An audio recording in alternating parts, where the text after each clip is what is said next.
So hi everyone, I know we've been chatting. We actually can't see you, though we can see the list of participant names, but welcome to our common reading panel and discussion on Gish Gen's Resistors. And those who have not met me in person, I'm Janice Ho. I'm the Associate Chair for Undergraduate Studies in the English department, and English majors will at least know my name because, as I was saying earlier, I'm the one who's been spamming you guys since the beginning of the semester on the undergraduate listserv. But if anyone's coming from ethnic studies and women and gender studies, so sort of other departments, we're very happy to have you here as well. And I know it's sort of been a hard few months with the pandemic, and particularly this week that we've moved to quarantine and to remote. So I'm glad we can at least get together for an hour, if only over Zoom, to sort of affirm the way that literature and reading can bring people together. And it's great to be reading The Resistors along all of you, a text that brings up so many key issues of our time, including questions of surveillance, artificial intelligence, social inequality, things like that. I'm just moderating the session, so I'm just gonna introduce the professors briefly, and they'll be sharing their thoughts about the text. So I'll turn things over to them once I start. But we were doing the professors with pets theme this time, so I'm just gonna show you my cat actually, who is extremely skittish. So she will basically make an appearance for 10 seconds before she jumps. You can hear her protesting. Anyway, so the first person on the panel who will be speaking is Professor Jennifer Ho, who is a professor in ethnic studies. There are 3 fun facts to know about her. She's actually Facebook friends with the Gish Gen, so we only are 2 degrees of separation from the author. She teaches classes on critical race theory and Asian American literature for both English and ethnic studies. And she, as you probably saw earlier, has an extremely large and cute corgi named Chaucer. The second person who will be speaking is Professor Cheryl Higashida, who is a professor in English. Her 3 fun facts are, number 1, she's a big fan of figure skating. And more specifically, she asked me to say this, she's a fan of Yuzuru Hanyu, the 2-time Olympic gold medalist in men's figure skating. The classes she teaches are in African-American literature, 20th century and contemporary literature, and also courses about the prison industrial complex. And she too has a cat named Nori, who is very cute, but not quite as cute as mine. So, Cheryl's gonna show. Oh, are you gonna show the cat? Great, all right, that's Nori. And the third person speaking is Professor Maria Windell, who's a professor in English and also an affiliate in ethnic studies. And her 3 fun facts are she's a huge NBA fan, so hit her up if you want to talk about basketball. It's too bad it's not baseball, Maria, given our reading. But second, she teaches classes on the American novel in 19th century American literature and in American ethnic literatures. And she has a Chinese crested dog named Trina, which, as you see, is a totally hairless breed of dogs. So, okay, I'm gonna turn things over to them, but I know everyone's sort of video and sound are muted, but feel free to use the chat. And if you have a question, feel free to type that in. The panelists can see those as well. So that's it from me, and I'm gonna pass it over to Jennifer, so. Hi, everybody. So I'm going to try and screen share. I did a presentation on Gish Gen for Boulder Bookstore back in the before times, back in late January, early February. I can't remember right now. And I modified it so that I promise I will only speak for like at tops 8 minutes. But I thought it might be helpful to actually contextualize who she is and why this novel is both really powerful, but also a real departure. So in other words, if you're interested in reading more of Gish Gen, and I highly recommend all of her writing, I don't want anyone to be disappointed. She's not somebody who typically writes speculative fiction.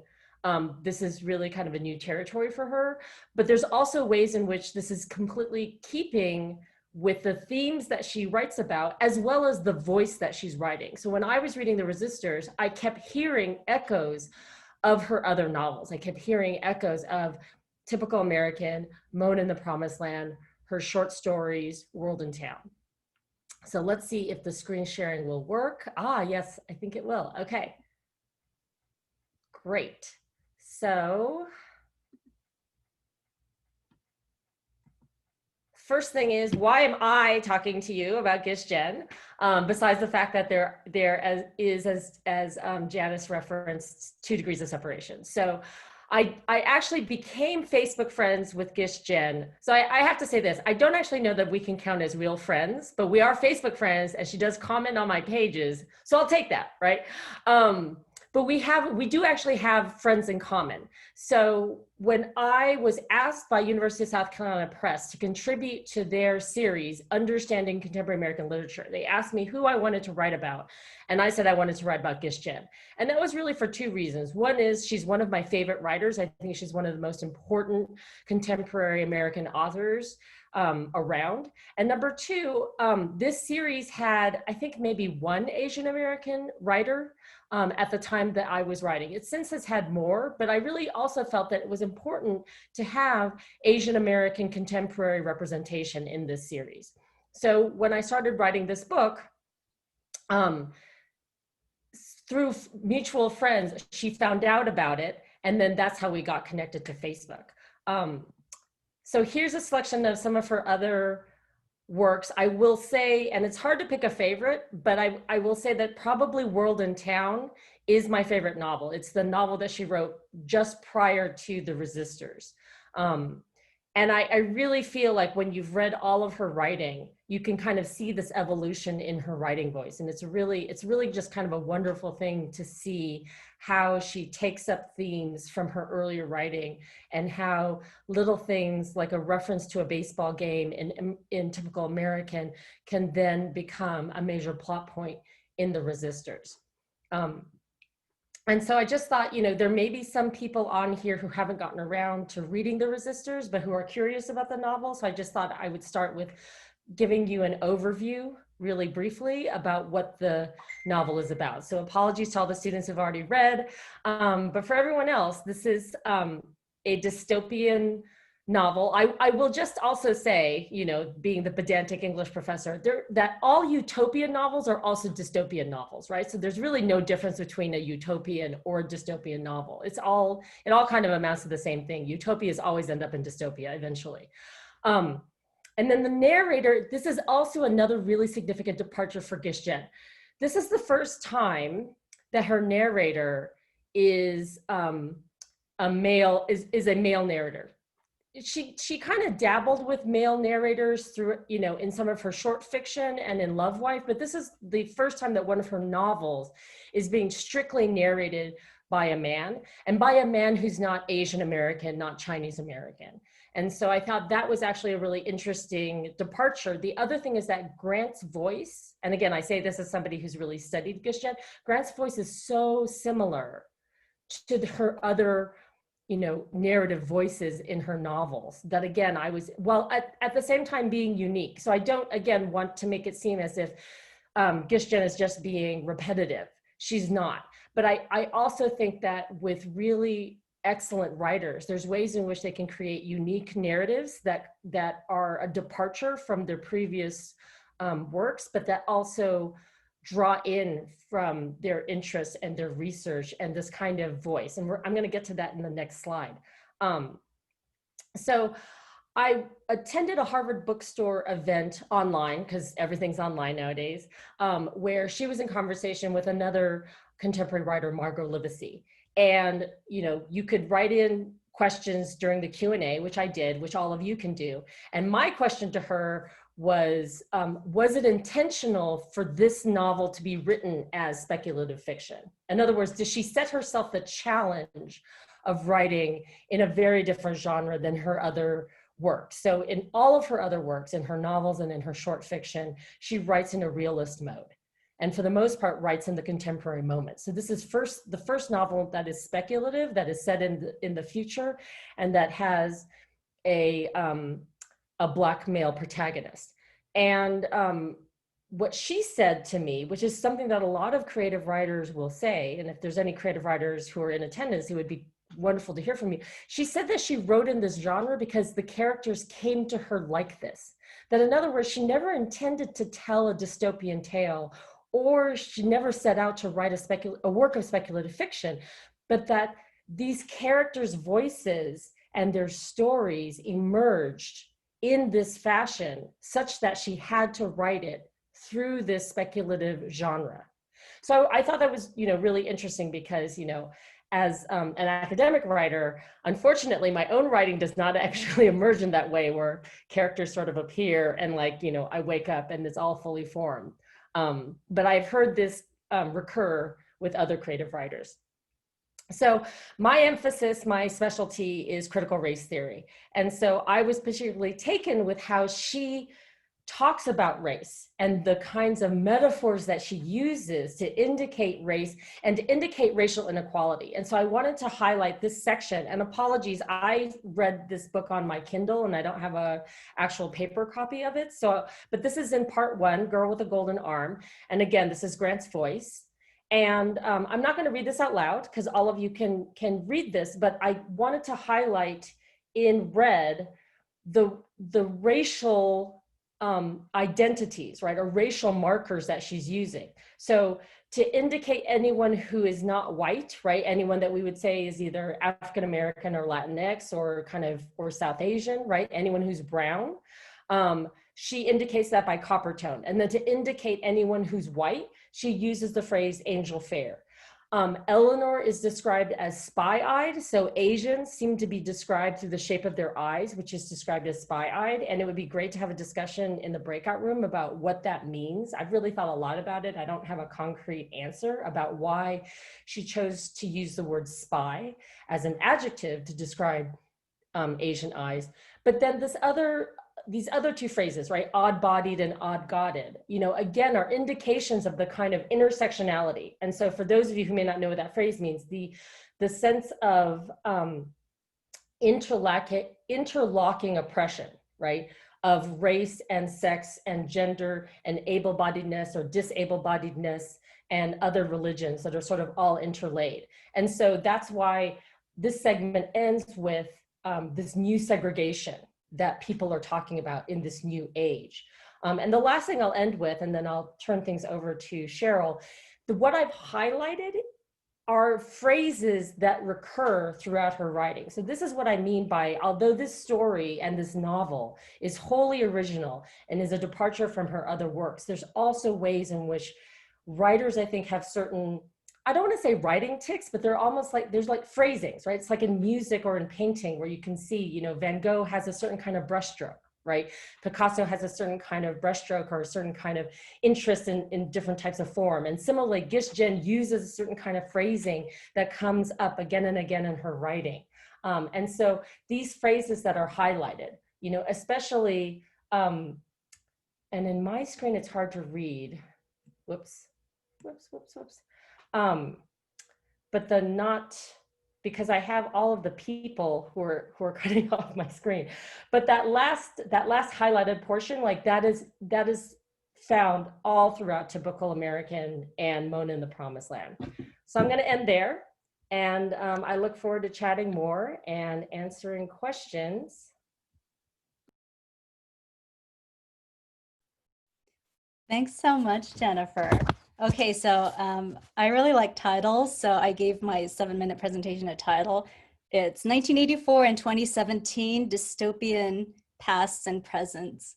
So my goals with these comments are to spark further discussion about the dystopia of Gish Auto America and its critical perspective on the present through some brief commentary on the resistors as it relates to George Orwell's 1984, which, as many of you know, came out in 1949. Jen gives 1984 a shout out during a conversation between Gwen, Jen's younger, young pitching phenom, and one of Gwen's college roommates. So the passage goes, quote, "Forget Big Brother, it's Big Mother," said Sylvie. A pause. I read that book too, 1984, right? And that's Gwen. The irony of this passage is that Gwen herself is being surveilled at this moment, not by Big Brother, but by her loving, overprotective father, Grant, who has bugged Gwen, despite striving to thwart Auto America's surveillance in nearly every other respect. By the end of the novel, Grant's learned his lesson, but it's one of many reminders about how easily we are all seduced by technologies that ultimately, according to Jen, undermine our humanity and free will. Jen's allusion to Orwell's iconic dystopic novel reflects 1984's continued relevance to the issues that Jen grapples with so powerfully in The Resistors. Jen has said that the year 2017, when she began thinking about and writing The Resistors, was pivotal for several reasons. As her daughter left for college that year, Jen felt citizen worry about the world her child was entering. Artificial intelligence leapt back into national debate when Facebook chatbots started developing their own language to talk to each other. Colin Kaepernick was blackballed for kneeling during the national anthem in protest against racial injustice and police brutality. The women's marches, not only in Washington, D.C., but across the world, and their pussy hats inspired the resistors' motif of knitting. Trump had assumed office. Also that year, 1984 shot to the top of Amazon's bestsellers list. Tens of thousands of new copies had to be printed to meet demand. Given 1984's salience to 2017 and 2020, it's striking how many issues resonate between Orwell's and Jen's novels. These shared issues include the imbalance between overproduction and consumption caused by technological advances. In The Resistors, this is resolved through the creation of a surplus population of unemployed or surplus class of unemployed people whose function is to consume the mass-produced food, clothes, and technology churned out by automated industry. This resonates with the fate of Black and brown people rendered surplus in post-industrial cities from the 70s, a fate that white workers in other industries, automobile manufacture, mining, other sectors have increasingly met. In 1984, overproduction is resolved through applying industry to warfare instead of fulfilling human need. And a recent example of this is the Pentagon's funneling of $1 billion from the CARES Act into jet engine parts, body armor, and uniforms instead of medical equipment to fight the coronavirus. Another concern of both novels is the importance of international rivalries to maintain state power. In 1984, Oceania, Eurasia, and East Asia are at perpetual war, not only to deal with overconsumption, but also to, quote, prop one another up like three sheaves of corn. As Orwell continues to write, quote, if the average city of Oceania were allowed contact with foreigners, he would discover that they are creatures similar to himself and that most of what he has been told about them is lies. The sealed world in which he lives would be broken, and the fear, hatred, and self-righteousness on which his morale depends might evaporate, end quote. In The Resistors, of course, the United States of Auto-America revives Cold War conflict with China-Russia. Orwell's point about discovering shared interests through contact is underscored by The Resistors' closing scene in which members of Team China-Russia and Team USAA team up, rise up together on the Olympic baseball battlefield against Aunt Nettie. Regarding the US's sustained Cold War rivalries today, I'd mention UN Secretary General Antonio Guterres' comments 2 days ago to the UN General Assembly. Guterres said, quote, our world cannot afford a future where the two largest economies split the globe in a great fracture, each with its own trade and financial rules and internet and artificial intelligence capabilities. A technological and economic divide risks inevitably turning into a geostrategic and military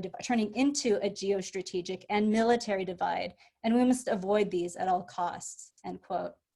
There are many more similarities, but I want to conclude with a key point of difference. Jen's more formally innovative narrative, which complements her ability to imagine and theorize resistance in ways Orwell could not. While 1984 focuses on Winston Smith's very masculinist story from his perspective, The Resistors tells a collective intergenerational story of women and men of color. Jen's narrator, Grant Cannon Chastanet, complicates Orwell's Eurocentrism with Grant's Afro-Caribbean American post-colonial perspective. Moreover, Grant's narrative increasingly cedes to his daughter, Gwen, beginning in part 3, with its montage of texts via Gwen's greetinggrams and pigeongrams, as well as Grant's transcriptions of her bugged conversations.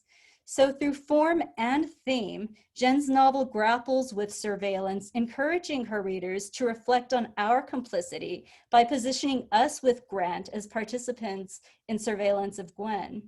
But additionally, the proliferation of texts in part 3 and Grant's increasingly inactive presence in part 4 enable us to imagine how multiple characters, especially women of color, can and have stepped up to the plate to hit a home run against the United States of Auto America.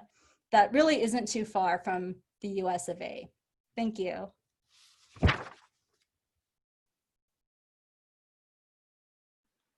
That was great, Cheryl and Jennifer. Thank you guys both so much. So as we've just been talking about, right, The Resistors is a novel set in the near future that is also clearly rooted in recognizable events and concerns of our contemporary moment. But I'm going to use my time today to discuss how Jen's Auto America is grounded in a much longer Caribbean history. The obvious connection to the Caribbean that The Resistors provides comes through the narrator, Grant, who tells us on page 18 that his mother comes from San Emil. To the best of my knowledge, this is a fictional island. And it might well be a nod towards the series, The $6 Million Man, in which one scientist's lab appears on a map where Bermuda has been relabeled as San Emil and relocated southeast of Jamaica. And the gesture would fit neatly with the novel's interest in technologies like Jeanette and Prove. San Emil's Caribbeanness is further reinforced by the additional information that Grant provides about his family's history. Still on page 18, in describing Gwen's library, he writes, quote, "Gwen, of course, had her fanon and her history of sugar, slavery, and rebellion, in which we Chastanets took up a full inch of the index. My mother might have been the first feminist in our family, but she was hardly the first rebel," end quote.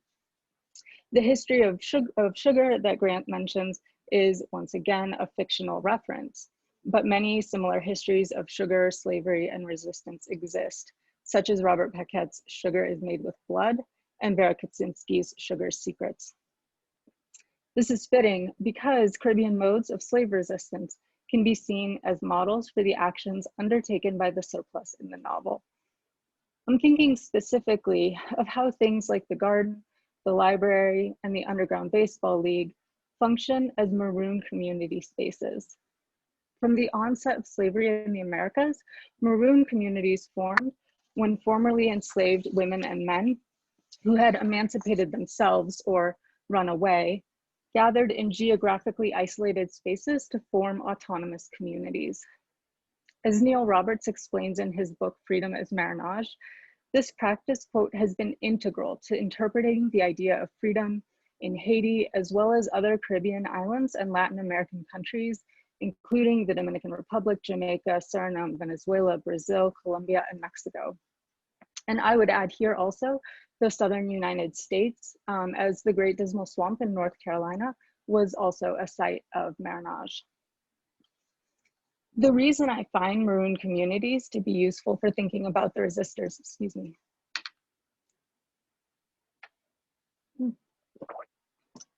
To be useful for thinking about the resistors is because, as Roberts writes, quote, "Maroons cultivate freedom on their own terms within a demarcated social space that allows for the enactment of subversive speech acts, gestures, and social practices antithetical to the ideals of enslaving agents, or in the case of the novel, the surveillance state. Here is where a space like the Canon Chastanet Garden becomes important, as it both provides sustenance to the family and serves as a site of bonding, plotting, confrontation, reckoning, and reconciliation throughout the novel. The garden, the library, and the act of knitting are also connected, I would argue, as modes of inherited knowledge. That is, they are means of understanding and acting not readily available in the surplus world, but passed down through generations of the Canon Chastanet family and shared when possible. The League reflects two key elements of Marinage, the first of which is solidarity. No liminal society can exist without a strong sense of community, and the League displays this with its vote to continue playing even after Andy appears in the game unhacked. The second maroon-like trait that the League displays is also tied to hacking, and that's the League's mobility. This is demonstrated in its dedication to playing each game at a new site with myriad precautionary measures. Above all, Grant's ability to hack players' and parents' location tracking chips enables this mobility, and Roberts defines movement as the central principle of Marinage. And so part of placing the league within a Marinage framework is understanding that it not only exploits mobility to play, but that creating and reclaiming mobility are projects as important for the league members as playing baseball. As Grant writes on page 214, after the league is authorized and integrated to play with netted teams, quote, "We did miss our routines, the secret messages, the dawn swims, the pies. If, as my mother used to say, a secret is a shame or a treasure, these were treasures. When your status improved, everything improved. For which change, let me say, we could not be more grateful. But we were also disoriented, a little let down. It was as if a play had been canceled at intermission. Never mind how we had abhorred the first half, we somehow still missed the second," end quote. The league doesn't miss the fear or the danger of playing underground or baseball, which they still play. What they miss is the solidarity that comes through mobilizing and maintaining a clandestine league.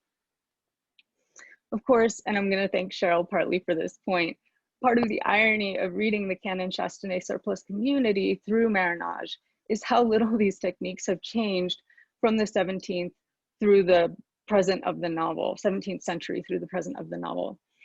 We're talking about resistance as gardening, knitting, making pies, swimming to get to a baseball game, reading printed texts, and raising legal challenges.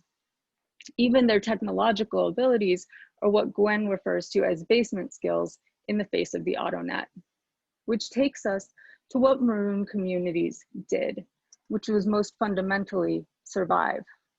While some communities participated in revolts, only in Haiti did they become part of a revolution able to overthrow slavery.